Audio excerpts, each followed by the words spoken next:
The new Case-Shiller numbers just revealed that home prices across America fell for the 6th month in a row. Since peaking last July, values have gone straight down, falling a total of 4.4%. Now, for many of you buyers watching this video, I know exactly what you're thinking. A 4.4% sale is literally nothing when you consider how far prices have gone up since 2020. This just isn't the crash everyone has been predicting. To put this reality into perspective, let's run through a quick example. Let's say you were looking at a house at the start of 2020 that cost $300,000. This same house, using the Case-Shiller index as a baseline, would have grown in value to $435,000 last summer. So even with the current decline in prices, we are far from those pre-pandemic levels everyone can remember. But there is good news, or bad depending on what side you're on. While this decline seems like nothing, there is reliable evidence that paints a different story. You see, home price declines are very rare. Going back to 1987, there has only been 3 instances where we've had 6 straight months of declines. One was in the early 90s during the hidden crash, and of course the other was in 2008, which was the worst real estate decline since the Great Depression. Now, one thing most buyers simply don't understand is the pace at which real estate changes, whether that's up or down. While it may be frustrating to hear, things don't happen as they do in the movies. During the last crash, nearly 15 years ago, things fell apart over a period of years, not days or months. The Case-Shiller peaked in July of 2006 and then fell 32 months in a row before doing a bit of a waving pattern until February of 2012. At this point here, it had been 5 years and 7 months since the start of the downturn. The whole crash was a very slow-moving train wreck. Just think about where you were 5 years and 7 months ago. That takes us back to August 2017. Now imagine this whole time prices were declining. This was 2008, and despite this extremely long period of diminishing values,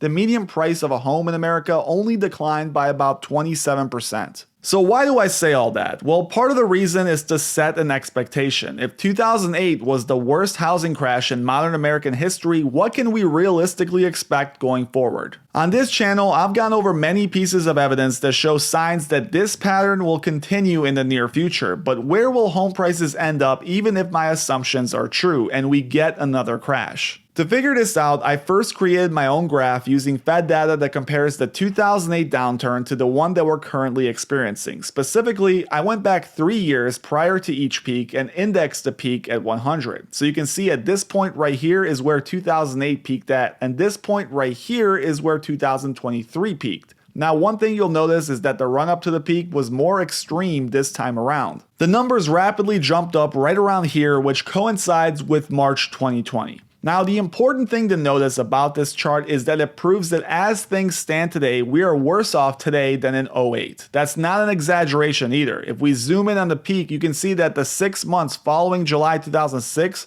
which was when the last crash started, we were down around 1.1%. In comparison today, we find ourselves down 4.4%. This means if we are indeed at the start of a new crash, we are starting at 4 times worse than last time. Just take a look at that 2023 line in comparison to 2006. When you factor in just how little time has passed since this point, we have never experienced a real estate market like this one on a national level. The pace of this decline is unprecedented, so while it feels like nothing, historically speaking, it's record-breaking. Now, there are a few things to note about the Case-Shiller index that sort of cloud this picture. For one, it's a lagging indicator that doesn't really prove what's going on the ground right now. It's a measurement that takes a 3-month average. For example, the latest report was the December report. We're now in March, and the data we're reading is from home sales in October, November, and December. On top of this, October data can contain closing prices from homes that were technically sold in August. I mention this because remember, starting in late August, that's when we really saw interest rates explode to extremes. From August 4th to November 10th, the average 30-year rate in the US went from 4.99% to 7.08%. This put a massive burden on the market and likely had a serious contribution to prices falling in that period. Following November 10th, we saw rates relax a bit, and with the short-lived New Year bump, I wouldn't be so shocked to see that prices improved in January. So the next Case-Shiller report might snap the decline streak, but it doesn't change the overall trend. While previously it was believed that low inventory levels wouldn't allow for prices to drop, that narrative is collapsing in front of our eyes. I talk about this Bill McBride chart a lot, and it essentially looks at national inventory levels and compares them to the change in value. Throughout history, we have seen that prices don't ever decline until inventory reaches 6 months of supply.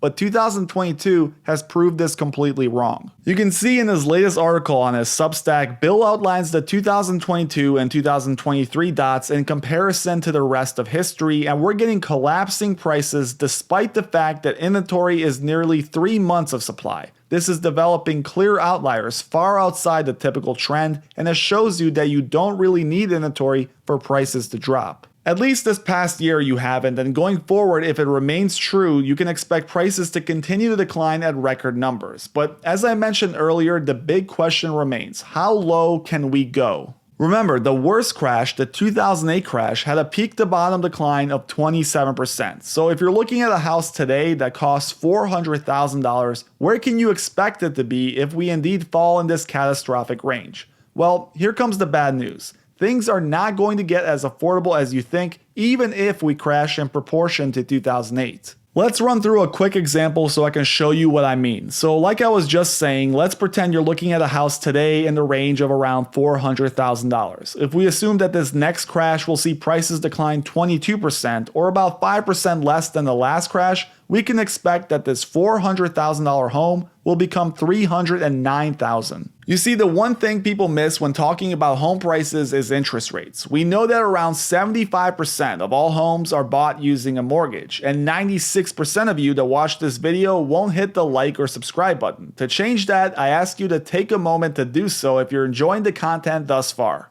My last video got over 4,000 likes, and I hope we can do the same with this one. Now back to the mortgage. So like I was saying, the majority of buyers buy with a mortgage. This means discussing the price you pay for a home is only part of the equation, as realistically most Americans should focus on their monthly payment, as it's the price that really affects how much you're willing to give up to live in a certain home. Now, during 2020, home affordability was actually close to record lows. The average monthly payment for an American buying a house was around $1,200 a month. Since that time, this average payment has jumped to $2,486, which is more than double than in 2020. So while home prices have technically risen 38% in that same time period, monthly payments have gone up by 100%. So what's the expectation then? Well, we know that predicting interest rates in the future is close to impossible, but given the current inflation data, it's very unlikely that we're going to get under 5% on a 30-year mortgage anytime soon. As I speak into the microphone now, the 30-year rate is above 7%. So even if we generously assume that rates come back down to this level, it would still take a massive historic crash to bring monthly payments back in line with 2020. According to most estimates, it would require the Case-Shiller to drop more than 35% from its peak price in July, which remember would be significantly worse than 2008. Essentially, the Fed just printed way too much money in the past few years, and everything we know about prices, including real estate prices, has been altered. The baseline changed, and while we're likely in the middle of a long crash that will see values continue to decline, it's very unlikely that monthly payments ever come back to the levels we saw prior to 2020. Simply put, the Federal Reserve has created an unbelievable scenario where those lucky enough to have purchased a home prior to these massive rate hikes live in a different world compared to those that did not. A permanent change has occurred in the system induced by the central bank, dividing people between the haves and have-nots. As Michael Antonelli puts it on Twitter, this Goldman Sachs chart will likely go down in history. It shows that 99% of outstanding mortgages have interest rates under the current level, with most people locked in for 30 years at that 2 to 3% range. The impact of this nobody understands, but using simple logic, it's clearly a serious threat to the fabric of society. Think of it as a plug to supply. Who in their right mind would sell when their mortgage will be nearly 2 times more than the current one?